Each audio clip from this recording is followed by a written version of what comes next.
Dialysis పేషెంట్స్‌లో dry wait అంటే ఏంటి? Dialysis పేషెంట్స్‌కి చాలామందికి మీ డాక్టర్స్ డయాలసిస్ తర్వాత డ్రై వెయిట్ ఎంత ఉంది? డ్రై వెయిట్ ఎలా అని అడుగుతుంటారు. సో, డ్రై వెయిట్ అంటే యాక్చువల్లీ ఏంటి? పోస్ట్ డయాలసిస్ వెయిట్ అండి. అంటే ఆఫ్టర్ యువర్ డయాలసిస్ మీ శరీరంలో ఉన్న ఎక్స్‌ట్రా వాటర్ తీసేసిన తర్వాత ఉండే వెయిట్‌ని డ్రై వెయిట్ అంటాం. అయితే dry weight should be your ideal body weight. So, ఎలా తెలుస్తుంది మనకి ఏది ఐడియల్ బాడీ వెయిట్ అనేది? ఈ వెయిట్ దగ్గర పేషెంట్ నార్మోటెన్సివ్ అంటే వాళ్ళ బీపీ నార్మల్‌గా ఉండాలి. యూవొలిమిక్ అంటే కాళ్ళ వాపులు గానీ, కళ్ళ చుట్టూరా వాపులు గానీ కనపడకూడదు. అలా అని డీహైడ్రేటెడ్ ఉండకూడదు. అంటే వాళ్ళు కళ్ళు సంకెన్ ఐస్ లేదా ఎక్సెసివ్ థర్స్ట్, టంగ్ అంతా డ్రై అయిపోయి అలా ఉండటం అనేది they are signs of dehydration.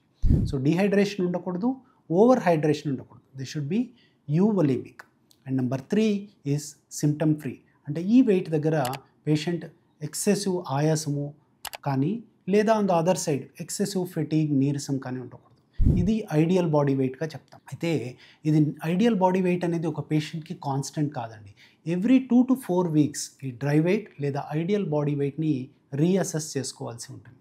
అంటే పేషెంట్స్ న్యూట్రిషన్ వల్ల కానీ లేదా ఇన్‌ఫ్లమేటరీ స్టేటస్ అంటే ఏదైనా ఇన్ఫెక్షన్స్ రావటం వల్ల కానీ లేదా కార్డియాక్ స్టేటస్ అంటే హార్ట్ హెల్త్ కాంప్రమైజ్ అవ్వటం వల్ల కానీ వాళ్ళ డ్రై వెయిట్ అడ్జస్ట్ చేసే అవసరం ఉంటుంది.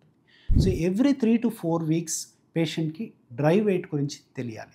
So, if you are a dialysis patient, get to know about your dry weight and be well educated regarding your kidney health.